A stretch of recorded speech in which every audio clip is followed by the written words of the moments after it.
All right, everybody. So we talked about like forecasting for the next 20 some years per this FAA article we read off 1 or 2 episodes ago. Today, we kind of want to explore that a little bit more and just explain just how we can forecast stuff. But this is taking a lot of things under assumption. And that normally happens whenever you do forecast stuff. That's around the time where you say like, okay, if this continues, then we know this is going to happen. Or if it trends in this direction, then we know one of these possibilities happen. And that's more or less what this or what that article is saying. And they even expressly admit that like these forecasts in this document are forecasts of aviation demand driven by models built on forecasts of economic activity. So with that said, like this, again, going back to what I was saying, like if everything is staying the way they are or it's trending in the same direction as the way they are, then we can assume that this may happen in the next 20 or some years. And nowadays, the computers and programs are so smart. Like you can just, if you say X, Y, and then it'll predict Z through whatever, just because that's just how these programs or predictability programs work. And again, like it's always going to ask you, like, well, what's your assumption for this? What's your framework for that? And then it can kind of give you a ballpark answer. And yeah, I mean, it's, contingency plans, right? Most organizations and businesses have them.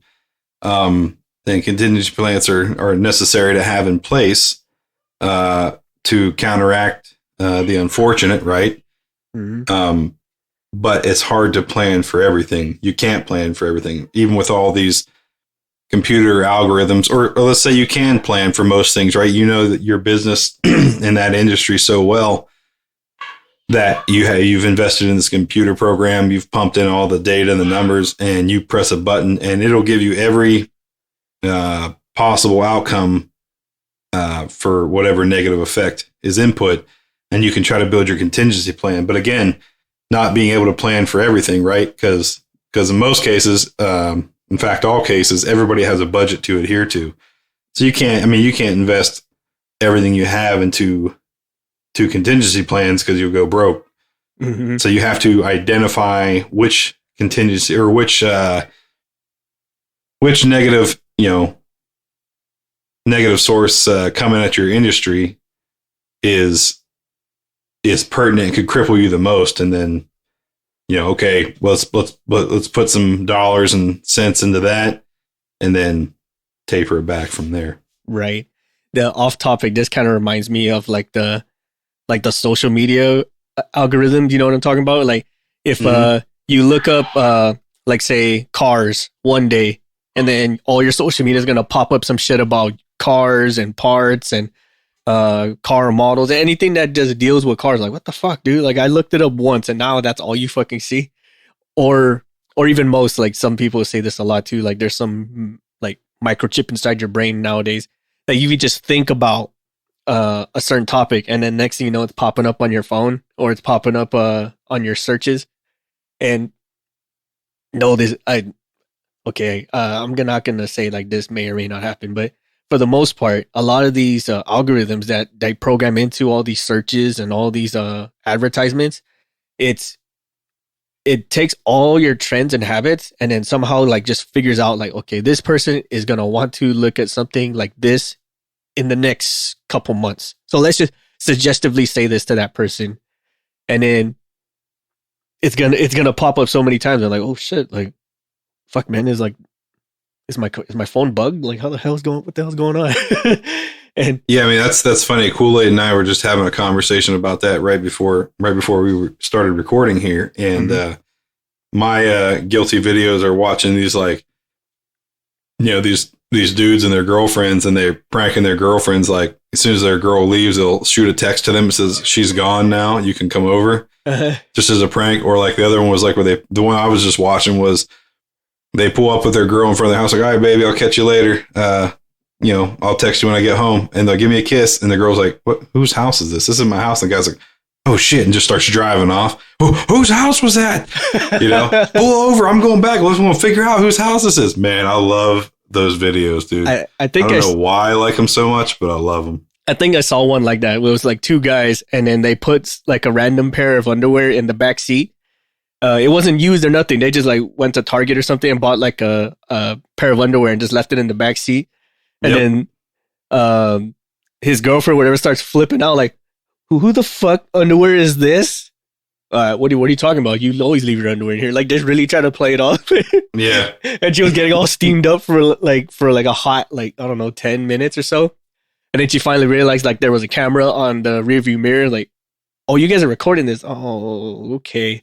I see what you did, you know. And then they start turning it around on them. Like, so why would you have some pair of underwear in here? You know, to like do some like suggestively alternative lifestyle stuff. I'm like, wow, that got around real fast. But I know what you're talking about. That's just funny as fuck.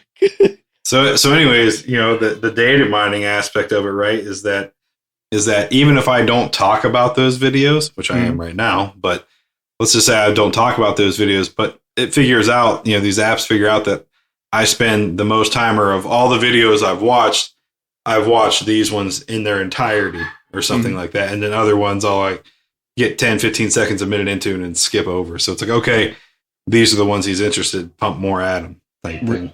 Yep.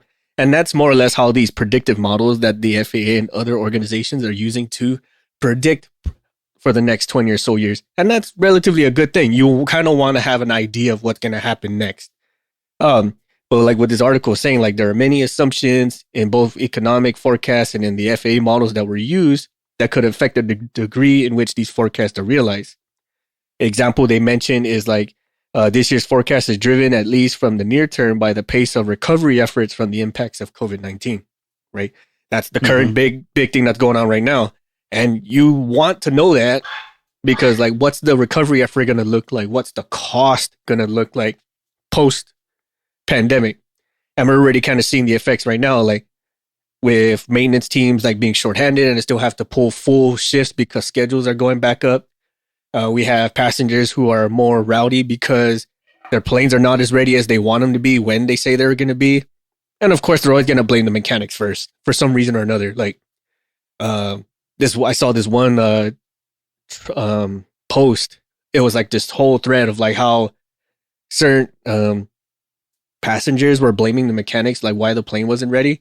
And they're justifying reasons why it wasn't ready. I'm like, well, yeah, people who have no idea about aviation maintenance are assuming what's wrong with it, you know? Yeah. Or they tell them like, well, you know, air crew's like, well, yeah, they found a, you know, patch of exposed tread in the tire. Got to replace the tire. And it's one of those, well, how long does that take? Why isn't it done yet? What's going on? Not realizing that you got to go get the tools, pull the thing off, inspect the area, clean it up, you know, take it back, wait for supply to kick you a replacement out, take it, and then the paperwork, right? Paperwork's always the longest. Yes. So, but nobody else understands that sitting in the cabin. They just know that they're not off the ground when it was scheduled to be, and they should be, you know, balls deep in a Mai Tai. Yes. Yes. Another one, right, is an unpredictable factor, which a lot of us have felt over the years was like, say, political terrorist attacks, right? When like with 9/11, when that happened, like all major aviation industries were they were just thrown for a loop because like, okay, how do we implement these restrictions? How do we make sure no one's bringing bombs on a plane? How do we make sure that everyone in the plane is relatively safe? And then what should we do in the event something does happen?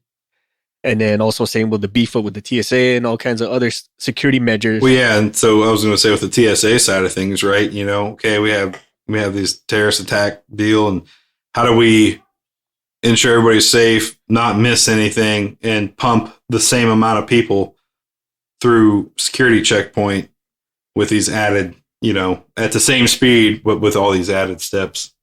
Right. And it's nearly impossible. I think another aspect I kind of want to bleed into with this, this is from the onset of mental health, especially for the air crew, because pre-pandemic, no one gave a flying fuck about the air crew. Let's just admit that. Well, air crew and the mechanics, like no one gave a shit about us. And then the pandemic hits, and then we realize, like, oh fuck, like we really need all these people to get the train going. And then now they're bringing them back in and assuming that they want to keep flying. But then, oh, by the way, these guys have onset mental health issues that however long they were dealing with it. And then here comes the pandemic and really makes them sit with it because they don't know if they're going to still have a job in the next couple of months. And then, oh, by the way, you guys are on tap for the next 3,000 hours worth of flights. I'm like, fuck, what? Yeah, right. So again, planning coming out of a pandemic, right? A lot of people, it was negative on nearly everyone. And so bringing people back, right? How do you keep them out of that negative mindset? Because let's face it, hundreds of people's lives, thousands of people's lives, whatever, a day are in their hands.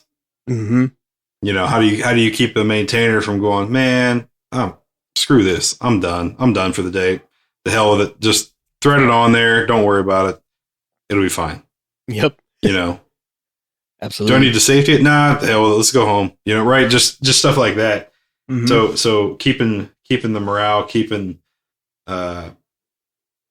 people mentally well so they can perform their job to the best of their duties for the safety of the masses.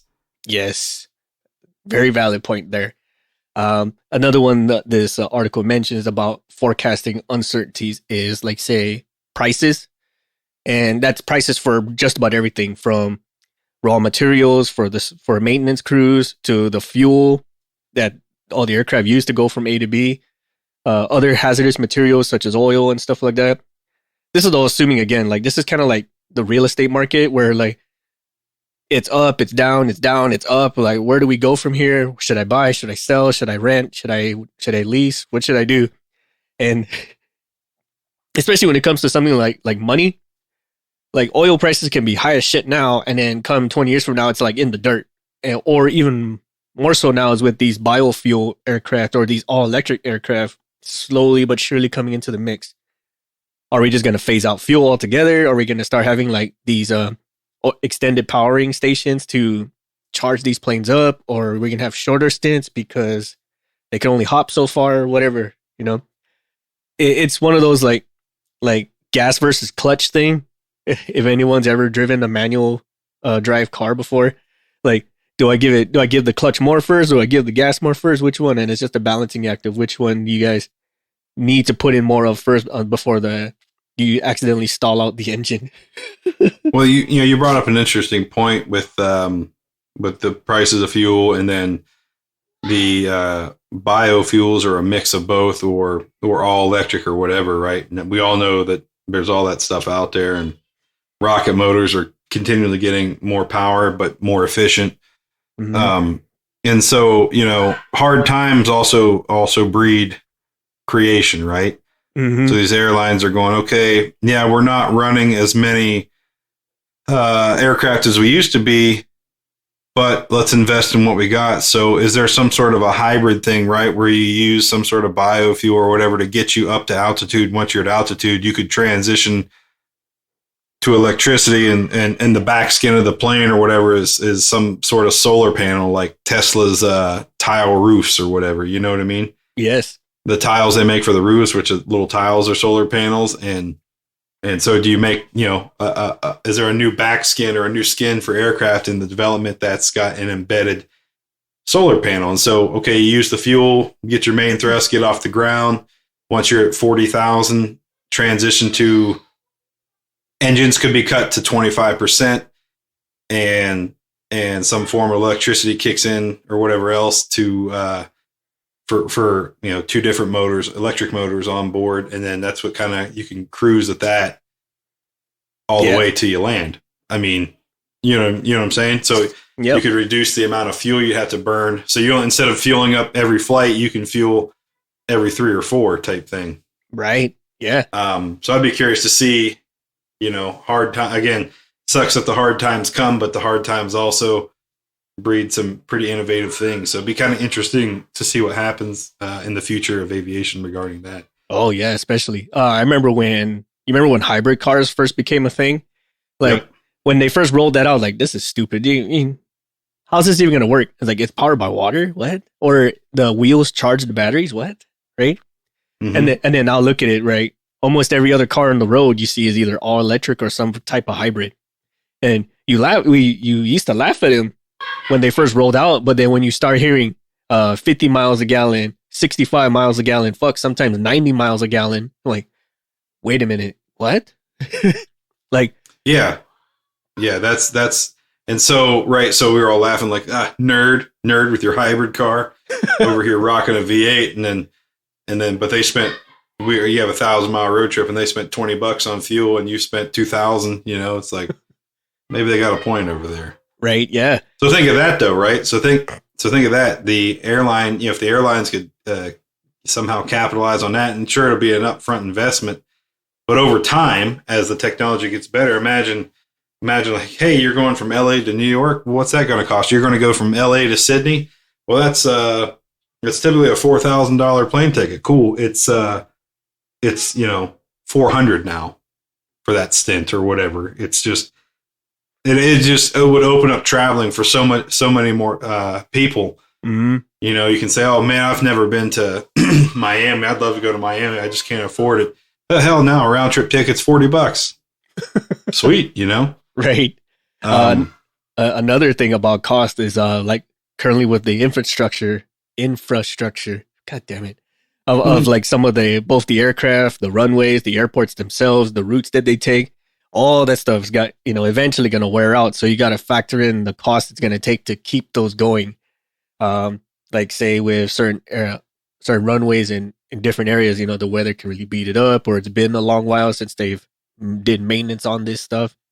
And then who's to know, like in the next 20 years, like some major weather conditioning happens where it further erodes the infrastructure that these aircraft need to get themselves going, or like the cost it's going to take to maintain them suddenly skyrockets. And then now we're like, well, since we can't maintain all of these, we're just going to shut down a couple of airports because it's more cost effective to just do big hops, and then you take like a Uber the other 200 or 300 miles wherever you need to go. Because right, so like in the area we live in, right, the Los Angeles area, so instead of them having Burbank and John Wayne and Long Beach and Camarillo and all these other things, so okay, we're going to shut these down because it's too much to maintain, and everybody's using LAX.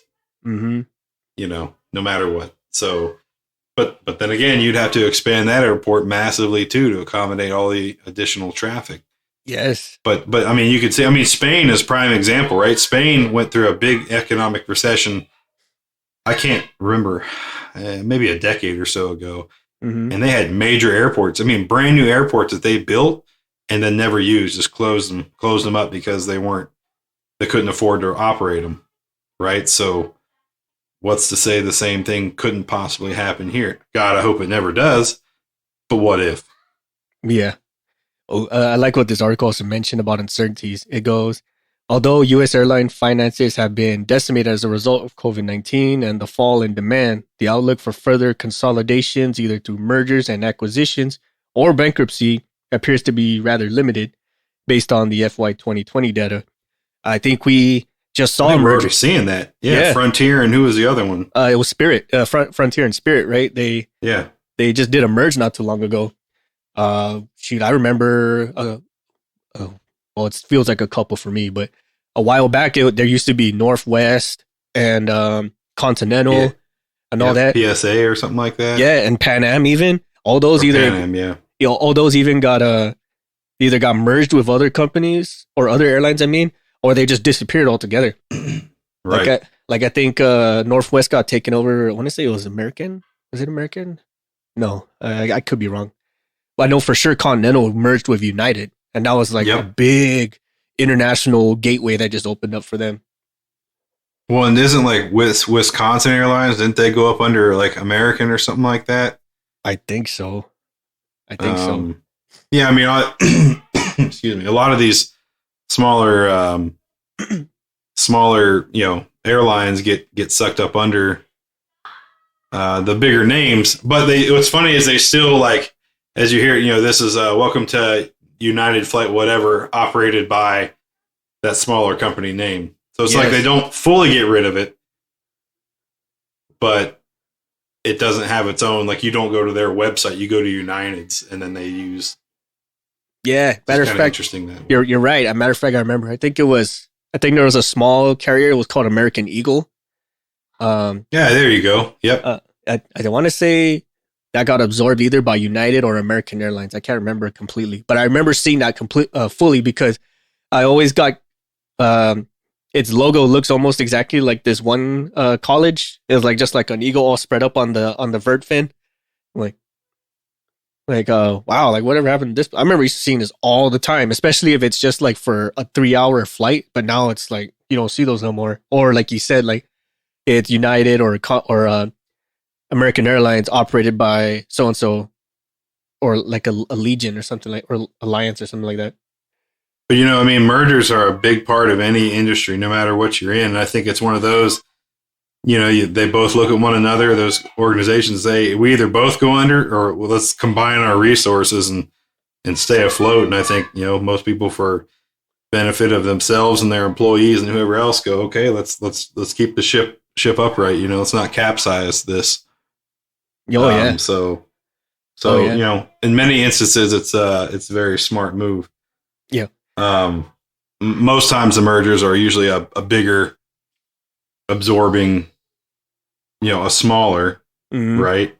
The whole David and Goliath thing, so to speak. Well, that's not a good analogy because didn't David kill Goliath with some sort of a slingshot? So anyways, maybe it's like you can't fight City Hall one. Yeah. We're too small to fight City Hall type thing. So, but I think in the regarding Frontier and Spirit, I think those are almost equal. Yeah. At least for my limited knowledge. Now, those who work in those two companies, let us know. If one was doing way better than the other, then so be it. But to me, it seemed like they were both equal size, same equal opportunities, and decided to make it one cohesive unit. So, right, it'll be interesting to see where they go. Right, they're going to call it Spruntier, or are they going to call it Frontier it? Frontier it, or Frit. Frit. I think there's an ongoing meme battle about that. What should the tail art be for the new Frontier Spirit merger? Right. Some people put like a fish, like one of those blobfish things. Oh my god! A sea urchin, some other like marsupial things from Australia. I'm like, what the fuck are you? I think they should put a bloodshot-eyed maintainer on the tail. Just you remember Samuel L. Jackson, that movie Black Snake Moan, and they made a meme out of him where he's like standing on the porch looking all bug-eyed and staring at the screen. Yeah. Staring at the camera. They should just be like that, but a maintainer just staring off at you. Because you're in the term like, I don't know if I should get on this plane.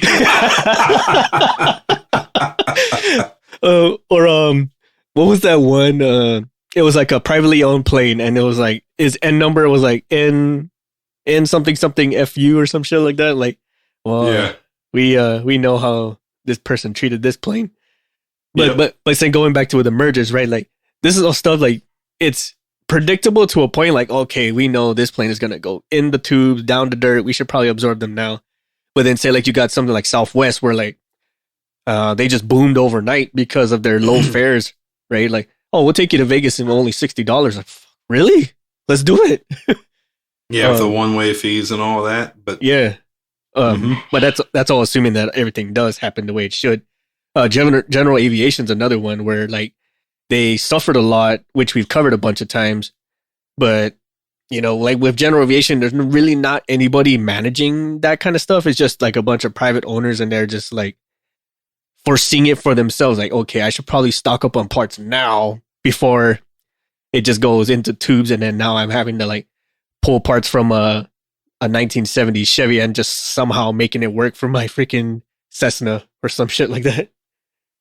Yeah, I mean, a lot of the experimentals, right? You see the guys, they'll go to AutoZone, pick up alternators and things for those motors, which is fine if it works, I mean, they're not flying super high anyways. Their max might be 5,000 feet. So, I mean, it's really interesting. It's hard to predict where the industries are going. Again, you see the merge, you see this, but you don't see the backstories as what led to that decision, or what they saw with being a part of the industry, that said, maybe we should consider this type thing. Mm-hmm. Yeah.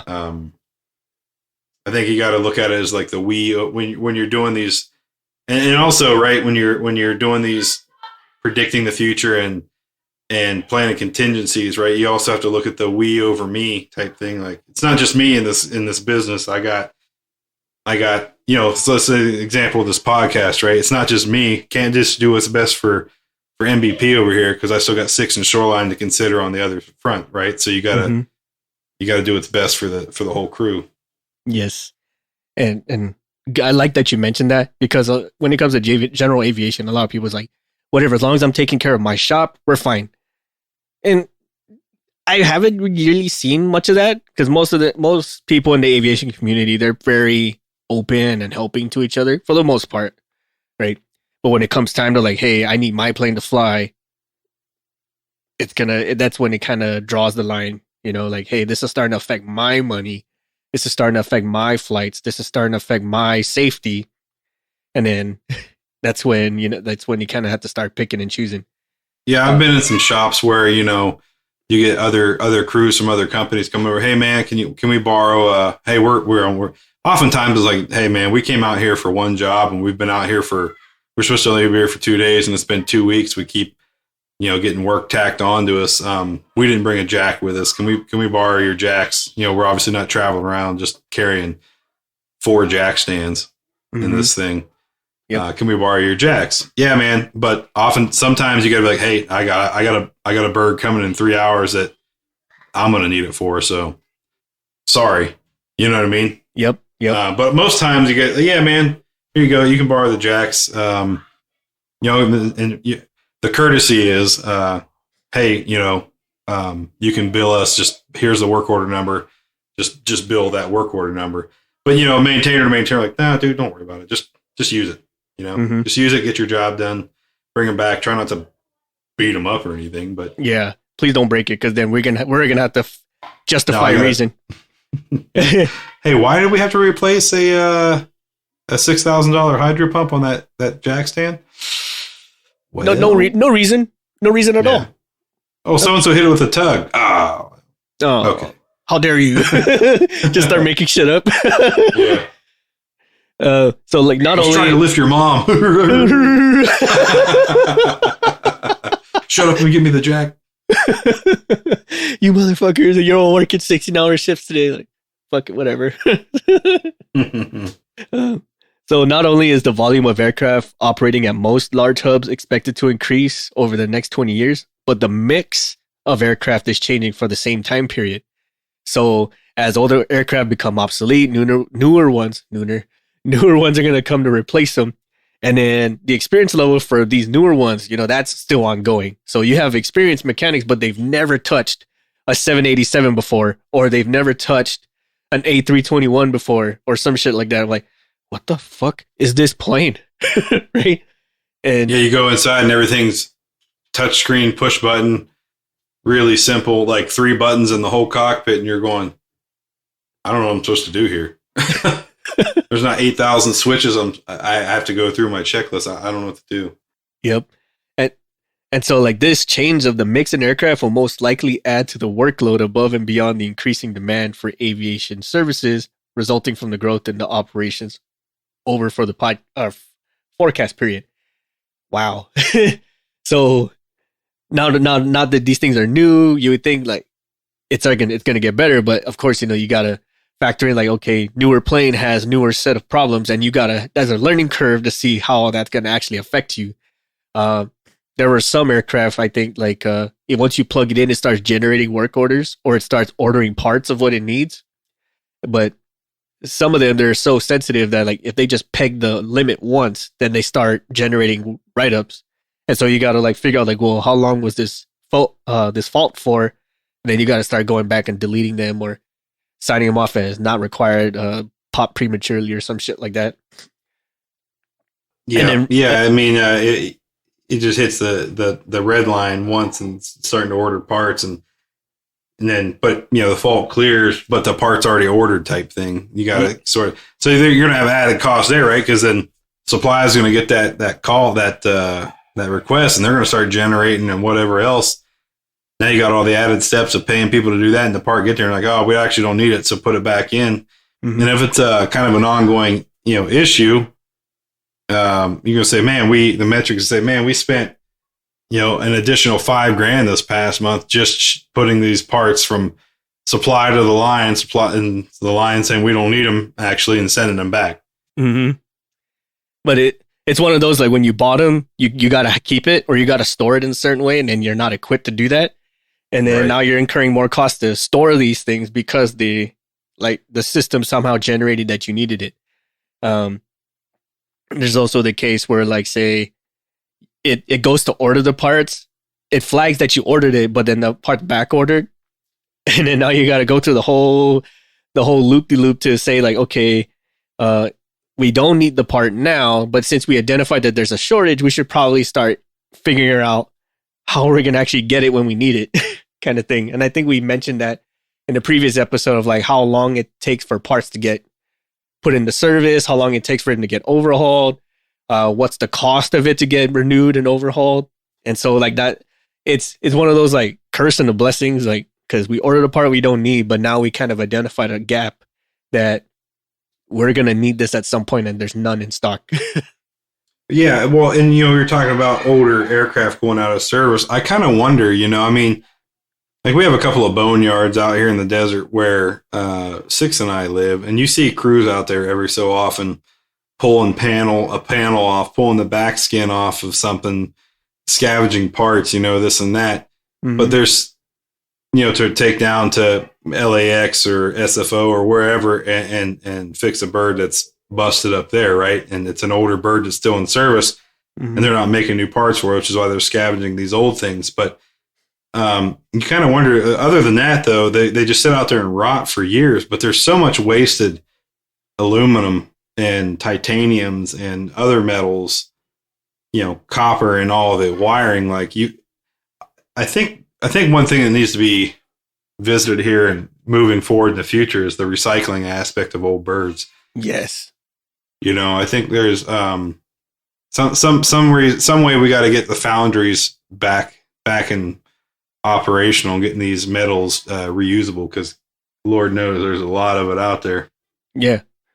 And a lot of them, they're all just mothballed, just like you said, collecting dust and corroding to God knows what. And I understand the reason for it. It's like, well, we built them so we never know we might need them again, or we want to just pop shots at it for some kind of experiment. It's cool and all, but do you really need all 5,000 of them? Or however many that you made? So yeah, I totally agree with you as far as deservicing, disposing, or even recycling these parts or these aircraft in general. Like, we're not going to see a need for aircraft X probably for the next 500 years, if that. So why don't we just, I don't know, like reverse engineer this thing and then put it back into the raw materials mix? Because that seems like a good challenge for one of these multi-billionaire tycoons out there, one of these billion-dollar industries. Build an aircraft, a brand new something, but made of all recycled old parts, right? All recycled old 47s and 37s and mm-hmm. DC9s and whatever the hell else you got sitting out there. Right. And MD80s and things. And you could say, man, we got this brand new, let's say 787 or Airbus, the A380, the Airbuses, and say the whole thing has been made out of recycled stuff. Even the whole wiring harnesses, we stripped down old harnesses and casted, new copper lines and everything else. Just I think that'd be a pretty cool deal. The whole thing is made of recycled birds, right? And could probably clear that boneyard of stuff that's just gonna collect dust until the end of time. Yeah, and you could even have the paint scheme on it kind of as a tribute to those old birds type deal. I think that'd be kind of neat. That would be pretty neat. Another major factor that this article mentioned as far as forecasting uncertainties is the environmental impacts itself, right? Like we kind of touched that a little bit today, but like we right now we're doing this in the middle of the Super Bowl, and it's it's 90 some degrees in fucking February, right? Jesus Christ, man. Like, picture that, man. Like, if you were to tell me this, like, oh, it's going to be 90 degrees to get today in February, like, say, I don't know, 6 years ago, I would have said you're crazy. Like, fuck no, man. But especially with the way the environment is going and how we know weather can just impact a lot of flights. We're unsure right now of like what are the newer requirements are going to be in the next 5, 10, 20 some years. Like right now, fuel is dime a dozen, but then someone can turn around and say like, oh, we want zero fuel to be dumped on the floor ever. So you need to take it back to the drawing board and figure out a way to have an engine burn all its fuel and not dump any of it on the floor. Or you need to figure out. Well, they kind of have that, right? We call them EPA cans. And so when you do a shutdown, they spool up real quick because they get that blast of bleed air that pushes the remaining fuel in the lines. Yep. From the firewall, to the combustion chamber. So you get that, you shut down, it goes boo boo. It's just that last. But those don't work every time though. They still have, there's collection cans on the bottom, but they don't even catch everything all the time, and it still pisses it overboard. Right. But like that's now. Imagine like later on the line, say we want fuel that biodegrades in the next 50 years or some shit like that, right? Like we want zero environmental impacts of your fuels or of your hazmat or of your materials, period. That's a little extreme to say, but again, like how do we frame all this stuff so we can have a degree of predictability, right? And if anyone's getting anything from this episode is like, you have so many different factors that can drive how you're going to run your business or run your airlines or run your shop. And there's pros and cons of everything. And doing one thing, it's kind of like a trade-off. You get one thing that's awesome, that's great, that's fantastic, but it costs too much. Or you got something that's awesome, that's great, etc., but it takes too much people, it takes too much time, or whatever the case may be. So you got to kind of find this balance of budget versus practicality, and somehow figure out a way to keep that in line for the next 5, 10, 20 years. And I think that's like one of the biggest things that this article is saying, and what MVP and I are saying, is you can only do so much with what you know now, because like all things in the future, like if you were to say like, oh, the world economy is going to come crashing down for 2 years. If you said this back in 2016, they probably would have just told you you're stupid or some shit like that. Right. Or like, oh, you're just what do you call those? Like, apocalypse theory people, or doomsday theorists. That's it. Doomsday theorists, right? Like you're building a bunker in your backyard that goes down 60 feet or some shit like that. Well, right. Yeah. You could say, no, the airline shouldn't invest in any of this because it's not going to matter in 10 years when, after the nuclear fallout and we're all living in the subway system. Right. And there's fucking Terminators are everywhere trying to kill people. Yeah. I mean, the way computers are going, man, like it may not be that far off, man. Skynet, man. It's taking over. Yeah, no shit, man. Off topic nerd subject. I forget the name of the law of it is where it shows like a trend of technology. Like it doubles itself every 2 years. And then there's going to come a point where it's going to hit that super intelligence level. And then next thing you know, like computers going to start telling you their feelings. Right. Yeah. I am calling out today. Why? Why C-3PO? Because I don't feel like it. You know what I mean? but you're a machine, man. Like you don't get tired. I plug you in like once every 5 days to recharge. That's about it. Yeah, well, I just don't feel like it. Okay. And then everyone comes in with their R2-D2 droid, like beep, beep, beep, and plugs it into the aircraft. Come on, R2-D2. Beep, boop, beep. What did you just say? Beep, boop, beep. You have to go to work today. Beep, boop, beep. You can't talk to me like that. Oh my God, people are going to hear you, just. I can imagine that conversation, man. Like, kiss your mother with that mouth, R2-D2? So your mother's an oil can. Beep, beep, beep, beep. Ray just starts like flipping wigs and just whistling out. It pulls the taser out and lights you up. I think I remember talking to another mechanic about this. Like, imagine like you got your very first R2-D2 droid, but it knows fucking nothing. So you got to teach it how to do aircraft maintenance. Like, how would you do that? And he goes, I wouldn't tell him shit. I'll take that thing apart and say like he fell down the stairs or some shit. Or I get one, but mine would have a fault in the motherboard or something, and all it would do is shit talk me all day. Hey R2, can you pull up the manual, the TO for this? You know, the manual for this. And you're like, you should know that, piece of shit. You know, it's like, well, I'm sorry, R2, I don't have like 15 terabytes of memory just readily available in my fucking skull. You know. And he comes back with, well, your mother's got 15 terabytes. Shut up, R2D2. You're a dick. Like, shut up. Start crying. Yeah. It's like, what's that? You're going to cry? You're going to fucking cry, you stupid human.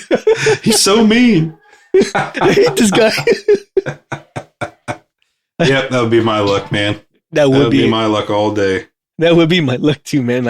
I get that one droid that just shit talks all the time. But you know what, though? Talking about predictability in the future and all that, I really hope that is something we maintainers get. I think that'd just be the coolest shit.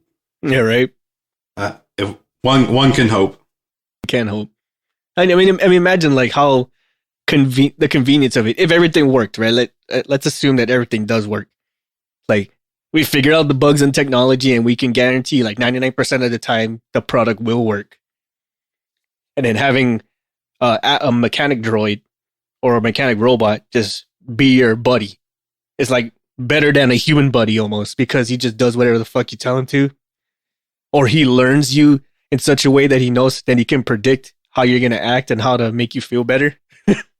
Where it turns into where it's like you wear a helmet as a maintainer. It's like your own Cortana from Halo, you know? Yeah. Super smart AI. Yeah. That there would be the coolest, right? So like, instead of an R2 droid, everyone gets like these pair of like mechanic glasses or some shit, and has like a Cortana AI that just like holograms into your lens or some shit. Yeah, you got a little earpiece in and you're talking to it. And you're like, hey, what's the torque value for this?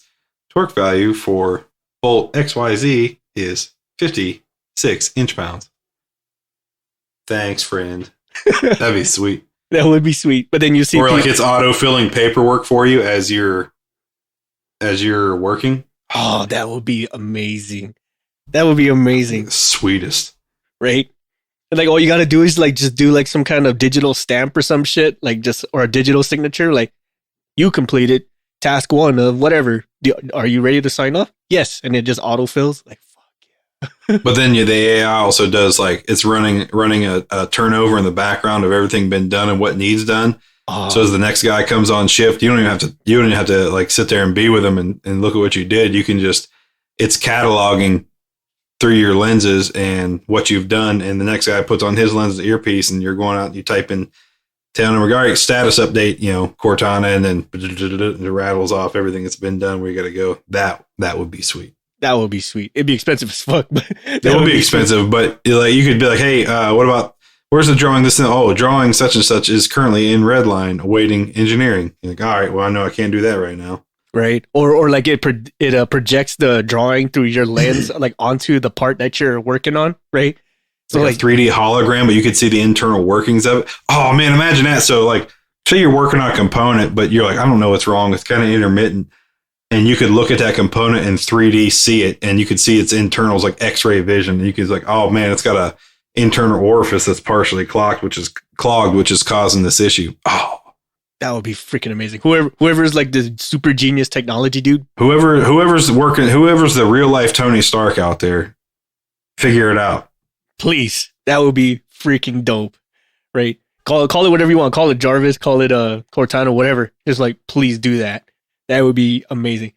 Or you can build like a whole aircraft just off of holograms. You know? Yeah, I think that'd be sick. That would be amazing. Please let that happen. Final thoughts on anything, MVP? No, we kind of covered it.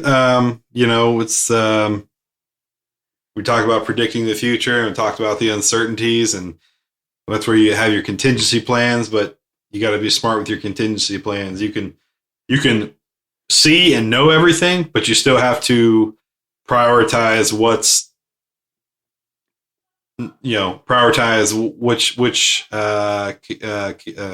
negatives can affect you the most, and work towards addressing those, and then filter down from there.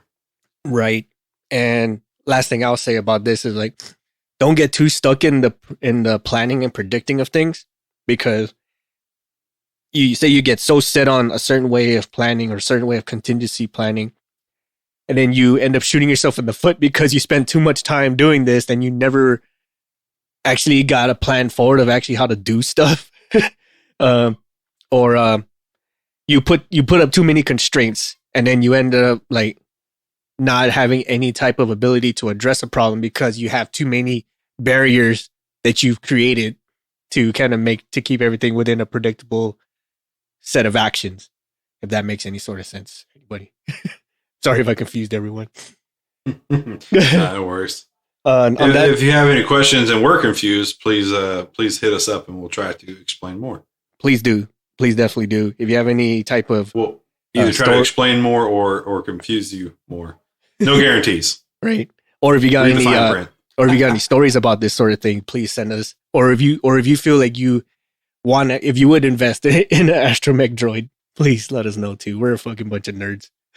And if you know that there's a robotics group out there currently working on it, I would like to know more about that.